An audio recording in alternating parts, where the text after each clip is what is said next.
તાલુકાના રાજપુરમાં ઘઉંમાં આગ લાગી. ખેતરમાં સૂકવવા મૂકેલા ઘઉંમાં આગ લાગી. ખેડૂતનો મોઢામાં આવેલો કોળિયો છીનવાઈ ગયો. ખેડૂતોને લાખો રૂપિયાનું નુકસાન પહોંચ્યું. તો વીજ તારમાં શોર્ટ સર્કિટ થવાથી આગ લાગી. તો ખેડૂતોને લાખોનું નુકસાન પહોંચ્યું છે. દર વર્ષે ઘઉંની સિઝનમાં બનતી હોય છે આવી ઘટનાઓ. મેન્ટેનન્સના નામે લાખો રૂપિયા ફાળવવા છતાં નથી થતું કામ. તો હિંમતનગર તાલુકાના રાજપુરમાં ઘઉંમાં આગની ઘટના સામે આવી છે.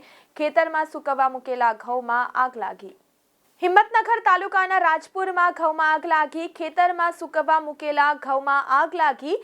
ખેડૂતનો મોઢામાં આવેલો કોળિયો છીનવાઈ ગયો.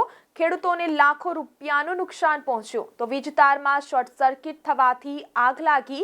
તો ખેડૂતોને લાખોનું નુકસાન પહોંચ્યું છે. દર વર્ષે ઘઉંની સિઝનમાં બનતી હોય છે આવી ઘટનાઓ.